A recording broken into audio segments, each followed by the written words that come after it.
So good evening, everyone. Welcome. I'm Julie Maloney, and I'm the Director of Women Reading Aloud. I know so many of you here.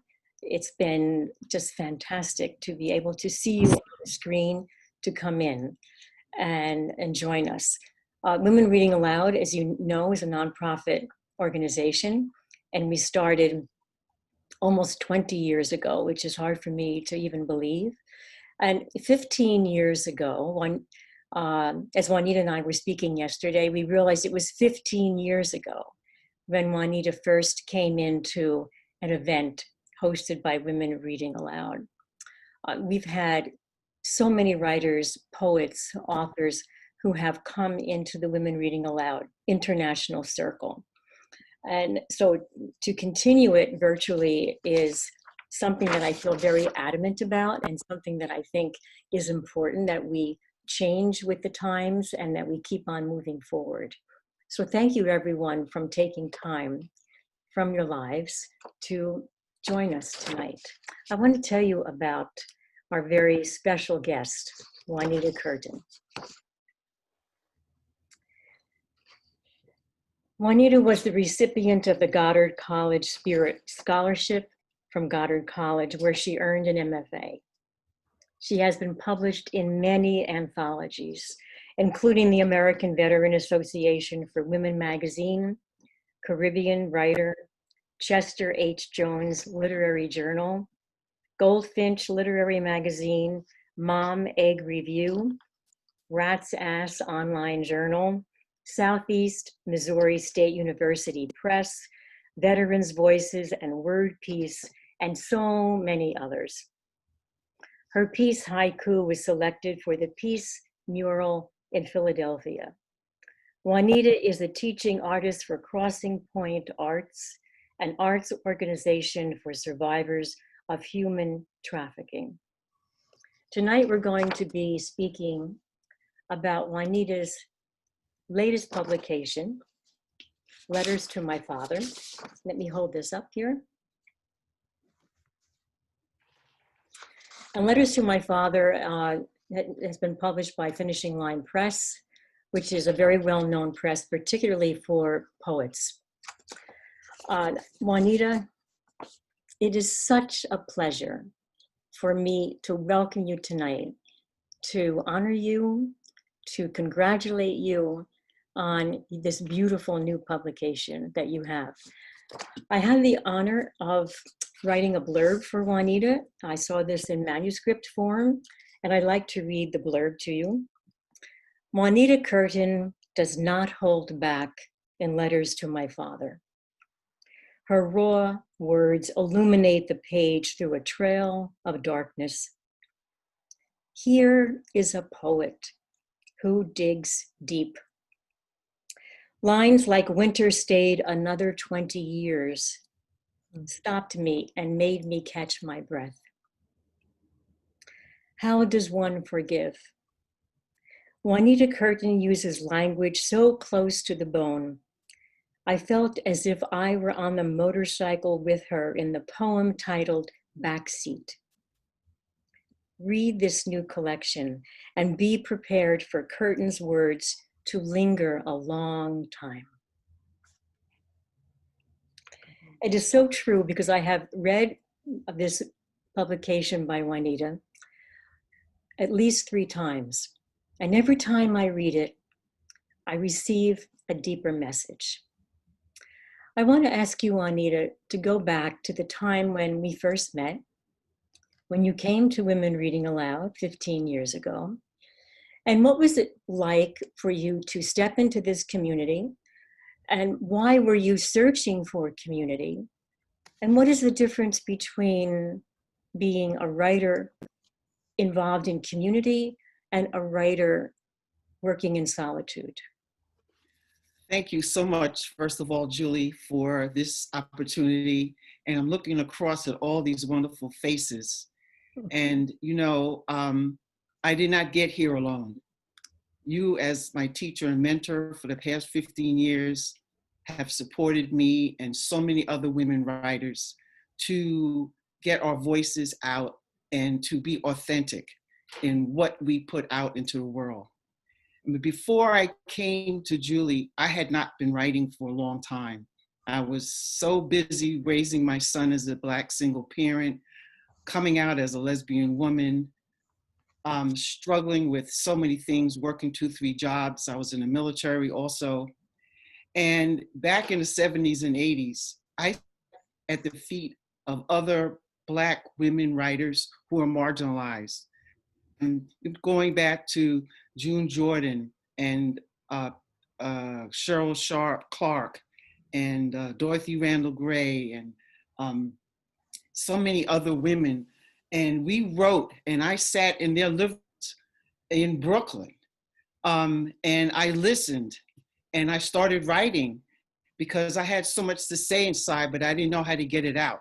And these Black women were there to help me get my voice heard and to develop what is it that I wanted to say. And when I came to Julie, I was empty at that time because I had left Brooklyn. And she opened the door. I was like, oh my goodness, all of these women, and there were not any women of color there. I was so shocked. What could they offer me? But all of you, I have heard your voices in the living room, in the hallways, in places where Julie have afforded us to speak, and you have supported me. So I did not get here by myself. All of you out there helped me to listen and to hear my voice. I listened to your words and your voices, and thank you so much. This is a writing community. This is what all writers need. We need that support for one another, especially women, and especially women like me. Thank you, Julie. Well, I want to go to a quote by James Baldwin. And he says, "It is experience which shapes language, and it is language which controls experience." Let me say it again. It is experience which shapes language, and it is language which controls an experience. Let's go right away to the language that you use in your book. And we are going to, of course, ask you to read in a few moments. How did your experience, all the experiences that you write about in your book, control your language? And how did the language control the experience as you put it onto the page? So my experience as being sexually exploited by my father shut me down as a young child. So I did not write. I did not express. I did not verbally say what I was feeling. I had no words for it at the time. And it took all of these years, 20, 30, 40 years, therapy, to find the words, to express the experience that I was having, which was raw, which was open wounds. And I was looking for how to do that. How do I put this on paper? How do I find the words? And it's interesting because I had to really dig deep into my story and open myself up and say, okay, this is what I was feeling. This is how I felt. What is the world going to think about this? Mm-hmm. But I had to put it on paper to release and to forgive. And I think that is how I got to that experience of putting the words on the paper. Mm-hmm. And you bring up an interesting point. How has the world reacted to your book? How has your family reacted to your book? And what about your son? Oh boy. So it's interesting. Up until a few weeks ago, I have 2 brothers and a sister. And I would say I have a brother who still hadn't reordered my book, nor did he read it. My sister did order the book, but she had no words to express how she felt. And my other brother, I haven't heard anything from. My son is fine. He's been part of this journey. He's been with me as I went up and down the roller coaster of my life. So he has supported me. He loves it. And he thinks there should be more. And actually, we're working on an audio book. And actually, for me to actually be reading and putting out the audio piece for this particular book. So I have the support of him. And of course, my spouse, Carol, who's Yes. here. Mhm. Yes, Yes. definitely. Uh, But everybody else, I just want to say, Julie, but everyone else, I was totally surprised by the support that I have, by many men and women who said, yes, I felt this. Yes, I've experienced this. Yes, I understand this. mhm. And I was surprised because I had no idea, and it was scary as a writer to open yourself up and to be so raw and open. You know, I'm glad you said that because a few years ago, I was moderating a panel, and on the panel was Louise DeSalvo, a wonderful, wonderful scholar who recently passed away, uh, a Virginia Woolf scholar, someone who has written much memoir. And one of the things that she did say was that if a family member complains about what you wrote in your memoir, then you should simply turn around and say, write your own. Uh, Well, she yeah, I also, think it's my experience. So my perspective and my experience is going to be different from everybody else. yes, yes. She also said something else, and I'd like your input on this because you talk about how it was scary. Another thing DeSalvo said, she said that she didn't feel being a writer took courage. She said, if you are a pilot, yeah, I know, I can see your expression. If you're a pilot and you have the responsibility of all of these people flying on the plane, that takes courage. She said, writing does not take courage. Now, I know that that's a controversial statement. So how do you feel about that? Well, I feel that it takes a lot of courage to write. I've seen the courageous writing of so many women that you've mentored throughout the years. So, yes, it takes courage. First of all, you have the words in your head, you have it in your heart, you have it in your soul, then you have to get it on the paper. Okay, so now you have it on the paper, then Julie says you have to read it out loud because it's called Women Reading Aloud. So you have to read it out loud. That those steps take courage. And then if you are someone who wants to have it published, that's even more courage because you're going to get rejections. You're going to get people saying, well, I like it, I don't like it. And then that reflects on you. Am I good enough? Did I write the wrong thing? Maybe I shouldn't have told this story. And so that's the piece. It Would you takes read now some of the poetry from Letters to My Father? definitely. So I'm going to open with the first poem because actually the book is put in a sequence and I needed someone to hear my words. So the first piece is called Listen. Listen.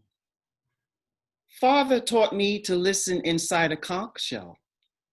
Seas sent from the ocean, wait for the wave, swim with flying fish, change a tire, the oil. Mother taught me to stir love into flour, braid hair, piano lessons, recite a poem, drive far to forget, hold a family secret. Daddy wore stiff white shirts, he drove Cadillacs, he played cricket. I danced on his shoes, he touched me in the dark. Mommy loved to dance. Dominated bid whist, fried codfish cakes, stripped wallpaper. Church attendance a must, wore gloves, ignored betrayal, forgot to listen. Daddy was visible, mommy lingered in blindness. Daddy said, don't tell. Mommy remained silent. I didn't tell. Mommy and daddy are speechless.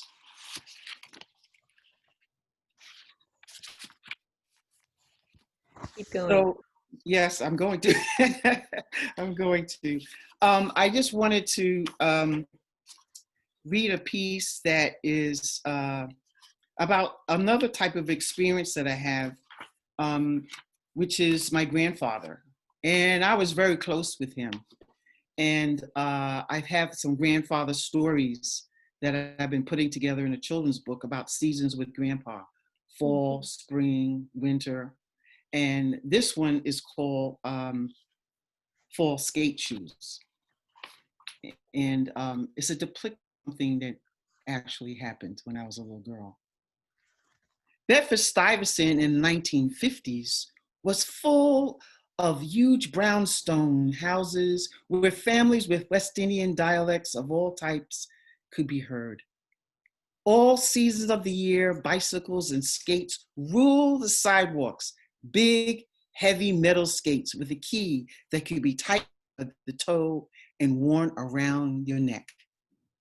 I had the baddest skates on the block, and I enjoyed skating up and down on my side of the street, over to my tree boundary and back. Skating on Brooklyn sidewalks was like a test. Cracks, uneven pavements, bumps, and roots were there to trip you up. The trick is to memorize your skate area, or if you were big, skate in the street. I was not big. One day, while sitting on my stoop inside, taking a rest and admiring my skates and my skating ability, a big boy from down the block came past my gate. He sounded friendly, but I could scarcely look up, for it was forbidden to talk to strangers. I did manage to say hi, and to my horror, he stopped and asked to see my skates. I slowly took my skate key from around my neck, unscrewed the lock, and handed him my skates. He walked away. I sat frozen behind the gate as my skates just down the street. Tears flooded my eyes. I didn't know how long I sat on my stoop. But soon Grandpa came home and opened the gate and sat next to me. Somehow through my tears, he listened to my story. My crying ceased as Grandpa gathered me in his arms. It felt reassuring to know that he cared about my skates just as much as me. He began to walk around the neighborhood looking for my skates. He never found them. My wheels were gone forever. The next day, as I sat on the very same stoop, inside the same gate, waiting for Grandpa, I saw him coming lumbering down the street with heavy, shiny new metal skates and a skate key hanging around his neck. That fall, I didn't remove my skates from my shoe. If someone wanted to see or touch them, they had to take my feet too. Oh, Oh boy. But I had some wonderful stories and some wonderful times with my grandfather. He was just an amazing person. And if some of you know, I ride a motorcycle. I've been riding for years. It's such freedom and such joy. And one of these days, I'm coming by your house, Julie. I'm gonna give you a ride around the block. I have to ask fine Tom with permission. me. Fine with me. I'm ready to go. Okay, so I'm gonna read Blue Motorcycle. I've had all color motorcycles. This newest one happens to be blue. Blue Motorcycle.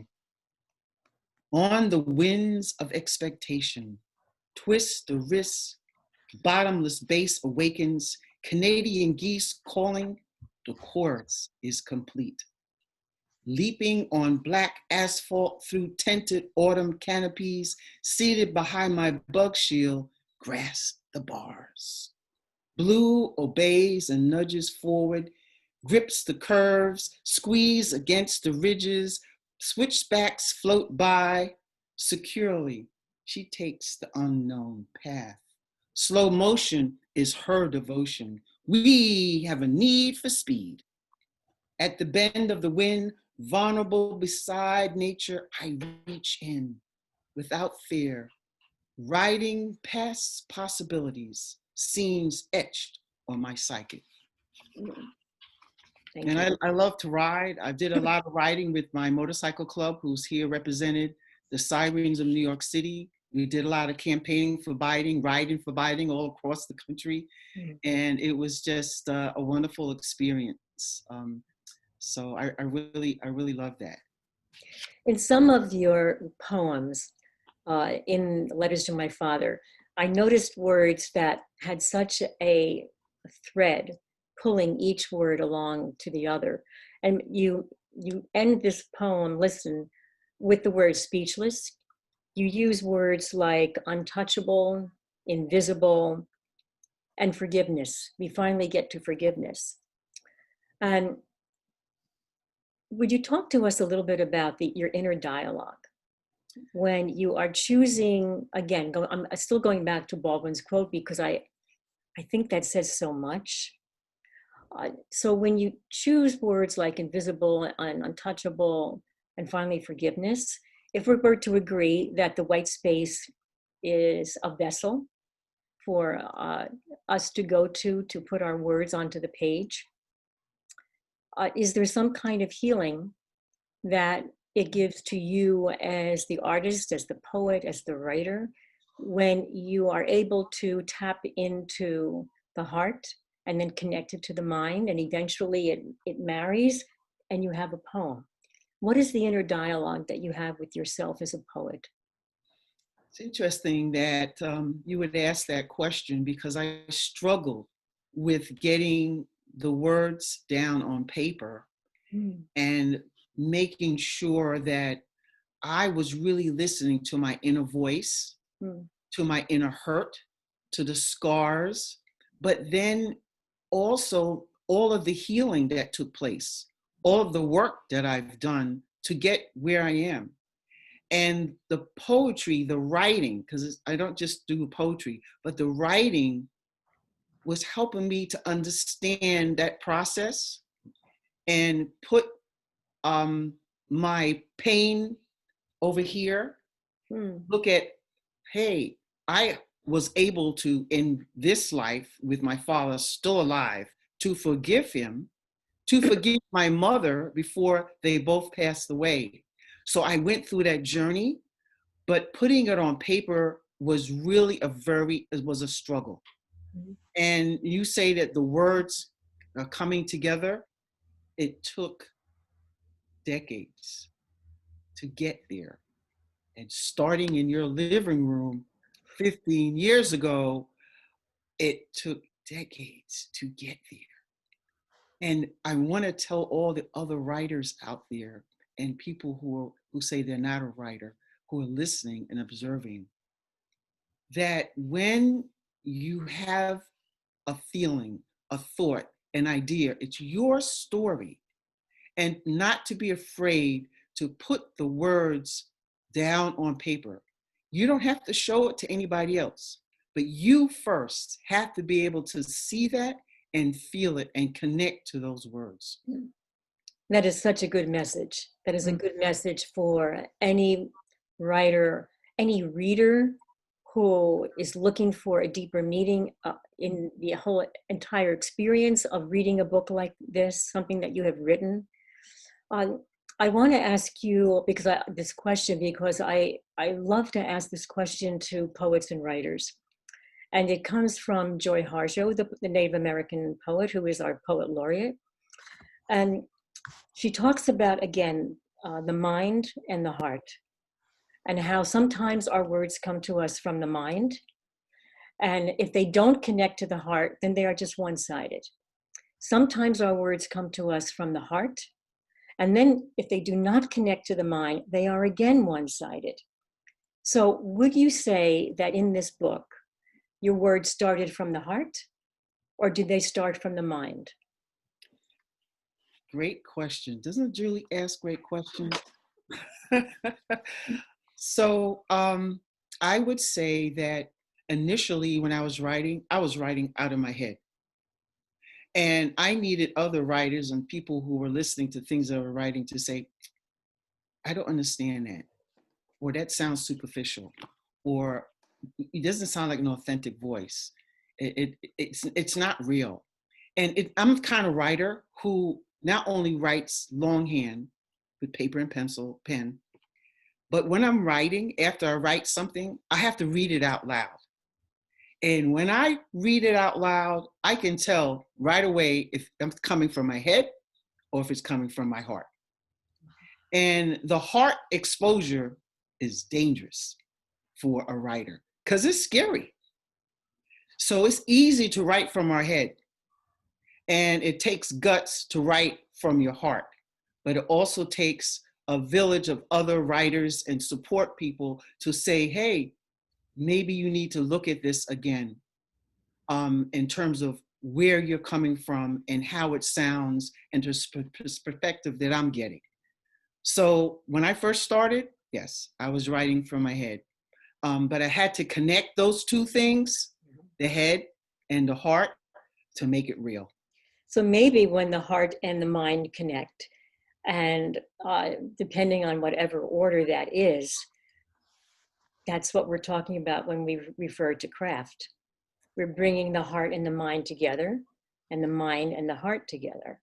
And depending on whatever order it is that the particular artist goes to, then we are talking about craft. Because when I remember you were sitting around my kitchen table, and we were talking about this manuscript and what you leave in and what you take out. And the entire order when you're formatting a book like this, or any kind of book, but when you're formatting a poetry book, what poem you choose to lead in and how you end your manuscript as well. Talk about how do you as a poet decide the poems that you're going to put into a collection that becomes a published manuscript. Your book is 27 pages of poetry. So that it's a thin book. But one of the things that works for me so much is the power of the economy of the pieces. It's the power of the economy. And I know many of you in my workshops have heard me say that we may think that sometimes we need to write a really long book of poetry, and we need at least 100 poems or 200 poems. But how many poems are actually in this manuscript, in this book? I think there's about 27 or 28. It's under 32. It's under 32 pages because the chapbook is under 45. Right. And I didn't feel I had 45 good poems that address this particular topic. But I want to go back to the craft. So in the head, so going and getting my MFA helped me to hone the craft better, helped me to surround myself with how to put words together on paper, what looks good, what doesn't look good, to read more, to be able to listen. And so that's the head part. And of course, the heart part has always been there. So that's one thing I wanted to say. But in terms of the amount of pages and poems that I first started out with, I think I had maybe 40 poems initially. Oh, okay. And as I began to look at putting the book together, I had to weed out those that made sense, that went with this particular collection, because I do have another collection that I'm working on. I also wanted to give a breadth of time from not beginning, but to go through a process in the book. As you can see, there is a process at beginning, like listening and going to the end about forgiveness. Yes. So I wanted to include that. I also wanted to include not only just the poetry, but some prose, and to not be so heavy. I needed something a little bit light also in the book. And so that's where I was working in terms of how to put the pieces together, where they made sense, and the order. I hope that so when you're speaking about you didn't want to be so heavy, is that because you're thinking about what is the reader going to take away from your book? What do you want the reader to take away from the book? Are you worried that when you're putting a collection together, that if it is too, as you say, heavy, that the reader may not have enough oxygen to continue and turn the page? Absolutely. That's what I was thinking. And also, if you look how the book is, how the poems are put in here, we have a few that are really dealing with a lot of heavy abuse and pain and fear. And then all of a sudden, I'll jump to something a little bit lighter, like Here and Love Letter to My Son. I want you to read that one.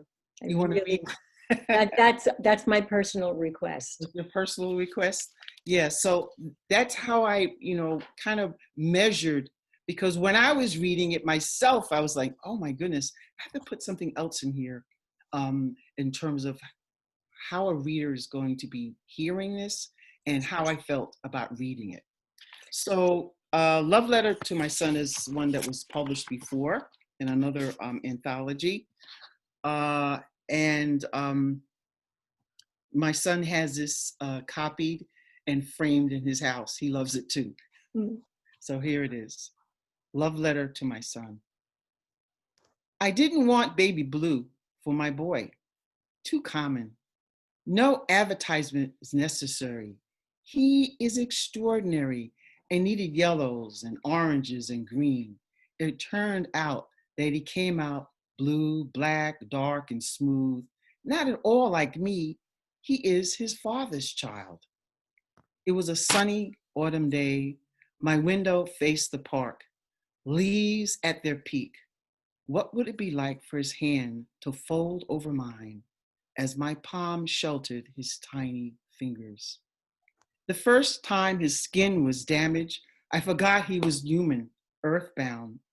Pitches and blue school uniforms, measured scrapes and scuffs. I tried too hard as a mother to protect the inside and out. A difficult lesson as I grew up with him. We spent days riding our bikes to the ocean. The swirling deep blues beckon us to chase the constant. He never tired. The endless summers made for long memories.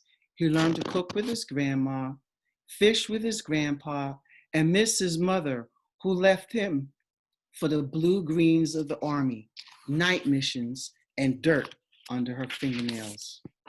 Images with your slim frame and bony knees, absent of my hands to oil away the ashy shins. At 7, I left you on the blue Bahamian island. Tears never fill the void. Sometimes I look into the well of your brown eyes. I know it's okay. I know you understand the choices made. Now your hand encircles mine, guiding me across the path. This boy, who knew not of baby blue, wears the colors of the sky exceptionally well. Oh, So baby blue, yes. thank you. Thank you. Juanita, you say in your poem that your son was 7 when you left and you joined the Army. You were in the Army, was it 14 years? Yes, ma'am. 14 years. 7 years. Um, 14 years. Yeah, he was 7. It's 14 when I, years. 7. what made you choose to go into the Army? Well, I had already had a master's degree. I was working. I was a supervisor in New York City of a program, school program. And I was a single parent. I had lots of things that I wanted to give my son, and he was in private school, and I needed more money. I already had a second job. The Army afforded me the ability to bring in some extra money, to get a new skill, and also I could provide for my son on another level.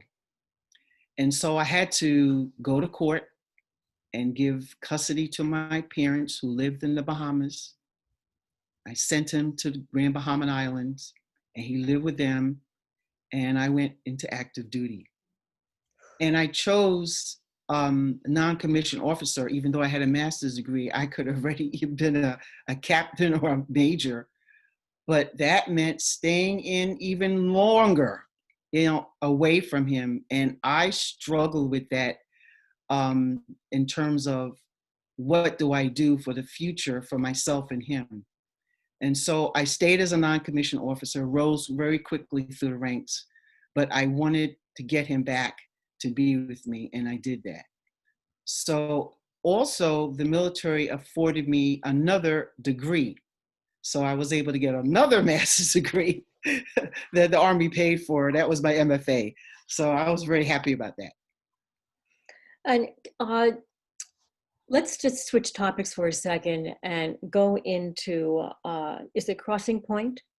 Yes, Crossing Point Arts. Yes, Crossing Point Arts, because it sounds almost as if you've had many, many lives. You've lived many, many lives. Am I right about that? Oh my goodness, yes. Many lives. And how did you get to be an artist, a teacher for Crossing Point Arts? Okay, so the director of Crossing Point Arts is a member of my choir, Riverside Inspirational Choir, where I've been singing since 1985 in New York City, Riverside Church, which I'm still a member of, and we still sing and we do it online. And Anne joined the tenor section. She's a tenor. She's also an accomplished musician, a cellist. And she is the director of Crossing Point Arts. And there were some women in the choir who were teaching artists with her. They were providing vocal, instrumental, and fine arts. She's a fine artist. And we talked, and I said, what about, writing, journaling? And I said, I would love to do it. We looked at times, we looked at places. I had to go to the Bronx for a few times. We did a workshop at Columbia University. We had to go through a lot of training because we were working with sex trafficking victims who are young children, young female adults in this country, and they're from other countries who are sex trafficking. And we use art, all types of art, to heal and to open the doors for them to express themselves. And I enjoy doing that. It gives me a lot of joy. And that takes a lot of courage. And because when you're traumatized, you shut down. Your mind shut down. Sometimes even your body shuts down. And you want to medicate to not feel the pain. Mm-hmm. And so Crossing Point Arts allows me to share my gift of writing with others. I think Carol will smile when she hears me ask this next question, because there's something I firmly believe in. And as I'm hearing you speak, I'm interested in what you have to say about it, that as we mature, I think it is a ill-conceived perception that our worlds should get smaller. And yet I believe the opposite. I think that as we mature, our world should get larger. And we could speak about that, I think, and have a big panel discussion of everyone here, every participant, how we feel about that. And how hard that actually can be for us to keep digging into our well of courage, to move out into different environments, allow ourselves different experiences, maybe, and move outside our comfort zone for many, and have our worlds become larger. So would you consider yourself fearless? I ride a motorcycle, they call me fearless. But yes, and as a Black gay woman in today's world, you have to be fearless. You have to be out there. You have to step on the ice. You have to walk that path, because there are young children who are looking at me My granddaughter is 8 years old. She's a biracial woman, and they're going to look at her not as biracial. She's going to look at her as she's a Black woman. And I want to make sure that my doors are going to be open to all of the experiences that I need to experience out there. So as a Black woman, I'm with Black women writers. I am with all of other women writers. I'm on the boards of even the International Women's Writers Guild, to explore how do we get the voices of women, all women, out there into the world so that you can be heard. You have to be heard. And I'm telling you, when I first started writing with Gap-Toothed Girlfriends back in the day in Brooklyn, I was listening to people like Audre Lorde and June Jordan, and I just like, wow, I want to write like that. Nikki Giovanni, I want to write like that. I had to continue to listen and to write and to learn from my sisters, my brothers and sisters, and from all the other writers out there in the world. It doesn't get smaller. I'm working still full time, and I'm doing so many other things. I'm like, wow, this is absolutely amazing life. Really, I'm looking at all your faces out there. This is absolutely amazing. Thank you so much, all of you. Audre Lorde describes herself, and it's one of the first lines that whenever I read about Audre Lorde, the poet and writer, she will say, I am a Black gay feminist. And this is how she describes herself. How would you describe yourself? Oh my goodness. I have so many things that I could describe myself as, but I think that the most important thing is to say that I write it. I'm a writer. Ah. And that is the most important thing to me. Yes, I'm Black. Yes, I'm gay. I'm a single parent. I ride a motorcycle, blah, blah, blah, blah, blah. But I am foremost a writer. Could you have said that 10 years ago with that passion that we all can see right now? We can all see that passion. Could you have said that 10 years ago? I don't think so. I think I have more confidence now. And I have that on the front of my truck. It says, write it. And write it. That's it. And I'm not going to be buried, I'll be cremated, but I want something to say, I wrote it. Mm-hmm. I wrote it. Mm-hmm. Absolutely. What feeds your soul? What feeds your soul? What really, I mean, you're someone who gives so much. You're an educator, you're a poet, a writer, an artist, a teacher, a mom. You're a partner, you're a spouse, a lover, a friend, a woman. What feeds you? I think the bottom line is my faith. That is the bottom line.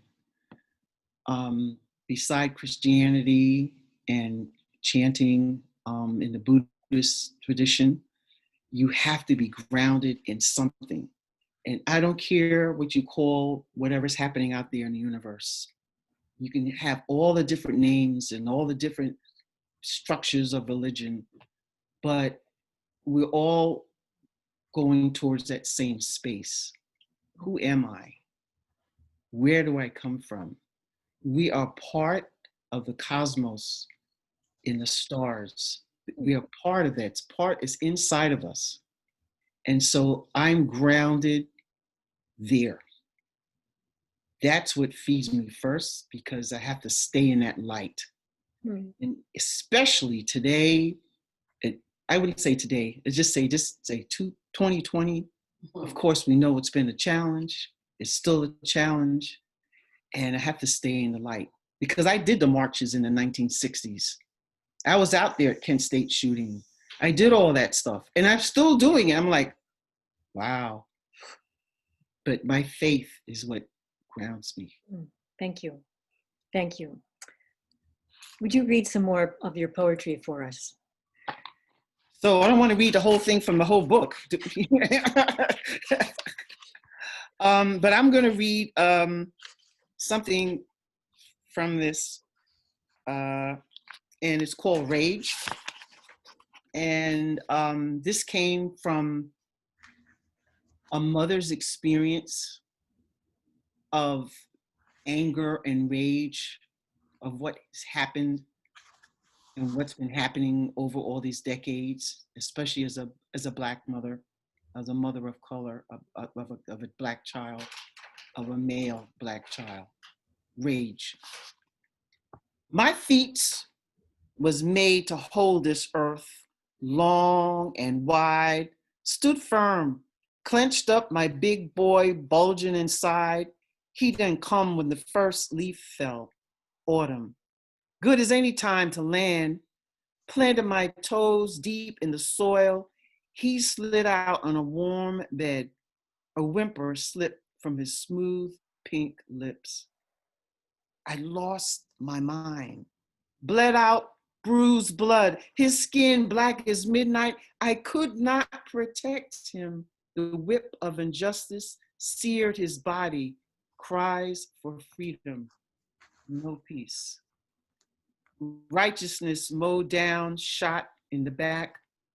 Bolted rage emptied my body, swallowed my in salty tears. No heaven can hold this river of pain. Forgiveness idles in the middle moments. In my hell there are gates, and I pray, knees bent, fingers on the trigger. And I also wanted to read another piece. I don't think it's in the book, but it's also about the same topic. And let me just make sure I have it here before I jump. And it's called Ferguson, and it's also about Lost. This is published, I forgot where it is published, but it's published someplace. It's called, I think it's in Mama Egg, come think about it, Perfect Son.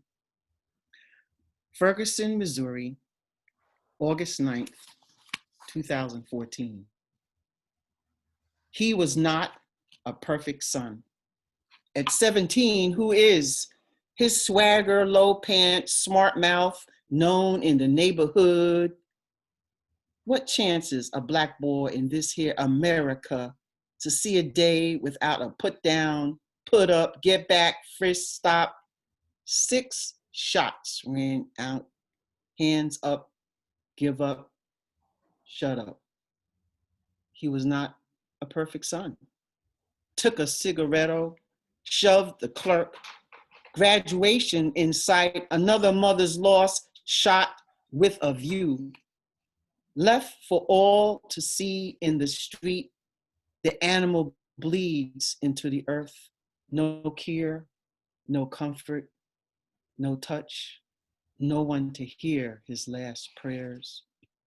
He was not a perfect son, but he was our son, a brother, a nephew, a cousin, a friend, a student. Ferguson, Missouri assumes our national misery. Black men weary, protest, demonstrate, explode. Children of America, color me, blue, black, coffee, mocha, tan, beige, yellow, and brown. No ground to stand on. Keep moving is the motto of the night. Enforced by the state, tanks, tear gas, rubber bullets, armored vehicles, helmets, nightsticks, white police, white city council, politics. Ferguson, Missouri, did you forget? Did you forget to register? Did you forget to vote? Did you not remember? Did you not care? He was not a perfect son. Pray, propose, persist. No Jungle Justice for Michael Brown.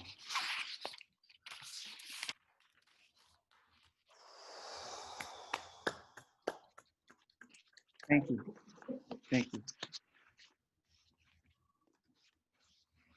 So I have another one. Should I read one more that's Yes, not in the book? All right, one more. let's go.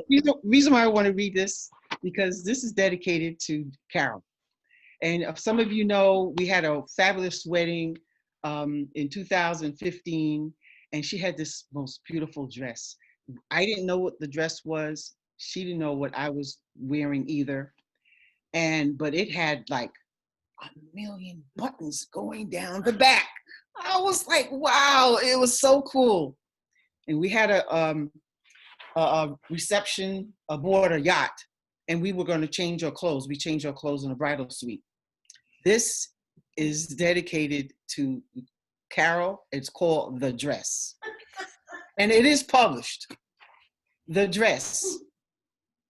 Tinged the color of tea, smooth against her skin, each button a rounded note, snakes along her spine, a delicate dance. The hooks open the journey, hands follow, buttons unclunched on expanded threads. Unshackled and free, her breath is liberated. With each stroke, bare skin open, exposed. Fingers continue down, down, down. One by one, curl and release.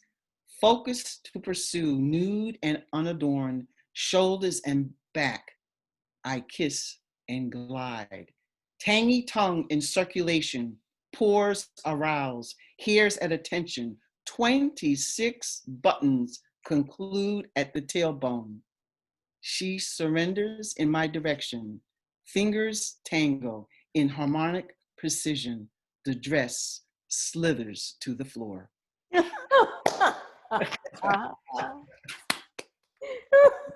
Wonderful, wonderful, wonderful. Thank you. There is a quote that I want to ask your reaction to by Hafiz, the Persian poet. Yes. And we also are going to have time for some questions. If you put them in the chat, then I'll choose as many as I possibly can for Juanita. But this is what Hafiz says, and I love this quote. Stay close to any sounds that make you glad you are alive. Stay close to any sounds that make you glad you are alive, especially during these very difficult times this past year. And if we think about writing, is so much about sound. Can you comment on that quote? So it's very important for me, as I said earlier, when I'm writing something initially, or even when I'm revising, to hear the words in my mouth. I have to read the piece out loud. And that provides me with the balance of rhythm, how the words sound coming out of my mouth, where they fall on the paper. So sound is really important to me. And it's interesting because every part of my house, and Carol can attest to this, wherever I sit, there's a pen and a piece of paper or a pad. So if I'm in my living room now, we have 2 chairs on either side of the fireplace. There's a little table and it has a drawer. Only on my side, there is a pad and a pen. In the television room, there's a little table, there's a pad and pen. By my bed, in my office, I try not to do it in the bathroom, but I have the sound that I hear from driving in the car, even in my truck, because I hear a sound or a word or a thought and it'll trigger something and I have to write it down. And even in the morning, my neighbors next door, and we have a couple of acres between the two of us, he has chickens. And I hear the chickens in the morning. And they have a rhythm to their chicking, to their clicking or clucking, whatever they do. And so, yes, the sounds of life and rhythm is so important. And I get out and walk every day, and I might just hear the leaf wrestling against the grass, or a bird chirping, or my feet scraping against the pavement. So, so important, the sounds of our life. And don't take them for granted. Listen. Get up in the morning, be still, and listen. Even your heartbeat and your breath. Listen. Thank you. We have a question from Jacqueline. And the question is, have you written about being in the military? Yes, actually, the American Women's Association, Magazine Association just published a 2-page spread. And I've written I think 3 of my poems about the military are in that particular magazine. It's an online magazine. And, but I have written other pieces. I belong to the Warrior Writers. They're out of New York and Philadelphia, actually across the country, but they have their main headquarters are in New York and Philadelphia. And we have online workshops with the Warrior Writers, who are fantastic men and women who have been in the military, who write about trauma, who write about their experiences in the military. And I've really been getting in touch with that more and more because I didn't initially write about my experience in the Army. But yes, especially as a Black woman who, when I was commanded 45 white men, and it was just interesting. Let me just say it that way. We have another question from Carol, and this refers to a character that I believe was discovered in my home. And this character's name is Peaches. Oh. So I think a few of us would like to know and explain to those of you who are unfamiliar with this character, who is Peaches and how is she coming along in your writing life? You know, Peaches came alive in Julie's living room about 15 or 16 years ago. And it is a character, a female character who's very, very, it's my chiming clock. I can't turn that off. No, it's fine. Okay. The female character who's very salty. And she came out of a poem that's called Red Shoes that I wrote a long time ago. And that character has been sitting on my shoulder. Every once in a while, she'll pop out and she'll say the most daring, unpolite things. And she'll do the most daring, unpolite things that a Black woman could possibly do, taking control of her life and just living it. And the character is daring and she's salty. I have not been writing a lot about Peaches. I know every once in a while, Julie will ask me about her, but she's still there in the background, has not gone anywhere. Good. So eventually perhaps her voice may get too loud that you're going to have to pay more attention to her. We actually have a comment from Anne who says, "I love and remember Peaches." So that's a comment to take into heart, Juanita, that so many of us who were there at the birth of this character were interested in what's happened to her. And even I think the name itself, already, if someone is not familiar with this person, with this character, you know, her ears would perk up to listen and to learn more about this fictitious character. Yeah, she has her own persona, her own language. It's, yeah. You know, here's a very interesting question that's coming in from Paula. And she says, your resilience, Juanita, is inspiring. Is resilience something that can be taught? Get down. I'm not sure if, in fact, it can be taught. I think that is something that you have to have inside of you. Mm-hmm. You have to, it has to come from inside of you. And I'm going to be brutally honest. I have been a depressed person. I have been hospitalized person. I have been medicated person. I have scaled mountains and been in caves and deserts. And I just really believe that the resilience that I have is coming from being grounded in some form of faith. I really believe that. And also learning, knowing how to love and to forgive. That is so, so important. And I think as I've gotten older, that piece of me has gotten broader and wider.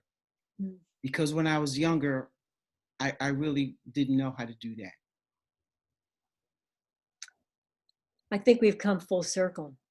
Can you read for us the final poem in your manuscript? Okay. Yes.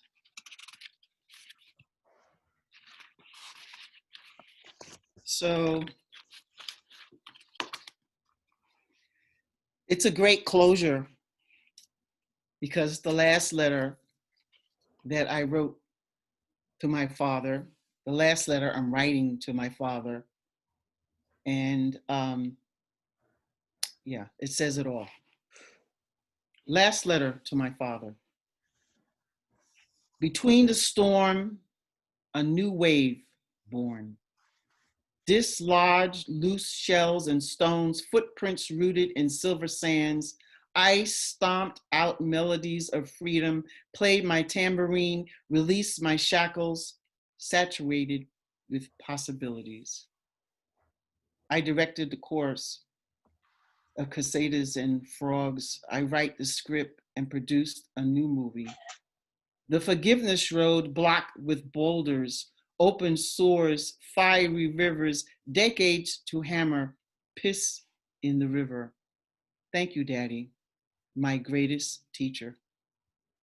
I grew to love below the skin into the coral reefs of you.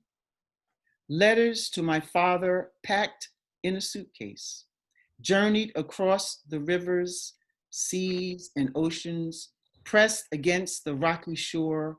I broke off each wound, sealed and salted, the body of shaming cleansed in the waters. My heart beats a rhythm of absolution. I stand in determination, no longer tossed with the swells, awakened to an opening, done, closed, healed. Perfect pieces preserved. I see myself in him, patterns, traits, the mirror, a daily reminder, the shape of the nose, the chiseled chin, the curve of my earlobes. He willed me into his image, not a choice. Landscape of self-discovery, new me will be a better him. I no longer write letters to my father. Thank you. Thank you so much. John, be quiet. Thank you so much, Thank Juanita, for coming and sharing your voice tonight, for answering my probing questions, for being so authentic and honest with all of us, your readers, for bringing your memory to the page, all your memories to the page, for welcoming us into your heart and to your mind and showing us how joined together They make wonderful art on the page. Yes, thank you so much, Julie, and all the writers out there in the world, especially the women of reading aloud. I hear your voices and your words. You've supported me and helped me to get to this place. Didn't do it by myself. And I just wanted to know that beside the book that's on the publisher's website, Finishing Line Press, Amazon, I have a few copies at home. If you want to email me and get a signed copy, then you can email me how many copies you want, where you want me to send it, and you can go through PayPal and we can make that arrangement if you would like to have a few signed copies for the holidays to give as a gift. Yeah, and it's an extraordinary gift. I have to say, I have bought several copies. It's an extraordinary gift. Give us your email address again, Juanita. Okay, so it's my first name, as you see, Juanita.Kirton@gmail.com. Thank you. I want to thank everyone for taking time out of your busy lives to be with us tonight and for continuing the conversation between writers and readers, because writers need readers. So wherever we are on this journey, this creative journey, however we are connected, as I always say, that golden thread of humanity that brings us all together. And I think that's how we are all joined together. So thank you so, so much, Juanita, for being here. And we are going to continue having authors, poets, and writers online this way. Our next event is January 28th. We have another wonderful surprise guest for us. But thank you, Juanita, and thank you all, and blessings to you. Thank you, Julie. Wonderful. Thank you, everybody. Thank you, Juanita. Thank you, Carol. Lovely to see you. Thank you, Juanita. See you. Happy holidays. Thank you. You too. Yes, happy holidays. Holiday, yeah, Holidays, holiday, Bye, everybody. Carol. Stay safe. Hey. Barb. Hi, everybody. So many faces here. I'm just happy to see I you. know, Sarah. Congratulations. Thank you. Hey, Good to see you, Sarah. I don't think anybody wants to go. If I feel, I feel like this is when I have to tell you a little funny quick story, is that when everyone would come to a workshop at my home here, it would be on Thursday nights. And what happened was that no one was leaving my house, and it was getting so late. And so finally, that's how the whole idea of having a retreat came into being. Because I said, what if we all just stayed overnight somewhere and we had a retreat? And who knew that we would then end up going to Greece for 10 years and the south of France and the Czech Republic. And who knew all of this would happen? But I think it's because we all felt this incredible connection. And anyone who comes in to the door of Women Reading Aloud, we all welcome you, because we want to hone everyone's voice, and we want everyone to know that there is a voice there, as Juanita so exquisitely told us, reminded us how important our voices are. They are so vital, and we absolutely cannot be silent. especially today, and I can't wait till we can have another workshop in person. Right. And we will. We We will. We will. Fantastic. Good night, everyone. Good night. Bye. Thank Bye. you. you. Oh, Thank beautiful. you. Oh, so wonderful. See everybody. Wonderful, Juanita. Bye-bye. Thank you. Bye-bye.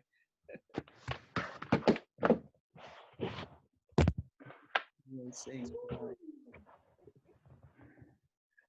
Marva and Letty. Fantastic. Hey. Hi. Hi. Yeah. Bye. Fantastic. Bye. Wow. Really great. Really great, Julie. Thank you so much. We'll see you, Juanita. Thank you, Juanita. Thank you so much, Juanita. Yeah. You're Wasn't welcome. it just, I mean, I'm so glad we recorded this. Yes. Oh, great. So how do you get it? Please.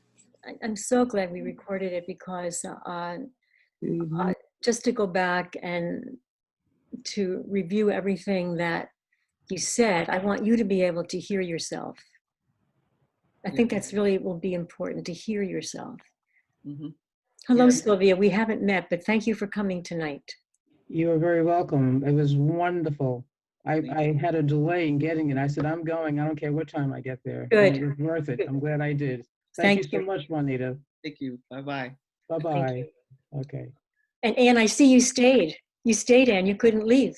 Anne, you know, Anne was supposed to be somewhere, and she just wrote me a message and said, I just couldn't leave. So she stayed, you know. And but thank you, Juanita, for doing this again. Thank you know, you. It's the you know. opportunity is just amazing, and it was so wonderful to see everyone that I haven't seen in a long time either. Yeah, I know. And for everyone to just hear the backstory, all the backstory. That's what's so fascinating, I think. I think that we really need to hear backstory because writers and artists, you know, Anne, you remember Anne, right, from Thursday night? Yes, It was you a know, long time ago, but I remember Juanita. a long time ago. And I had to miss my second meeting because I just didn't want to miss a thing, Juanita. It was amazing. You were great. Yeah. Thank It's Julie, just- I have to tell you one last thing. If you ever want to get rid of people, follow my grandfather's advice. My great-grandfather would apparently go around and take away everybody's cocktail glasses and ashtrays and say, thank you so much for coming. I won't take up any more of your valuable time. That's a good one. He would literally walk around the room doing that, taking away. That's a good one. Good. Until people got the idea. I have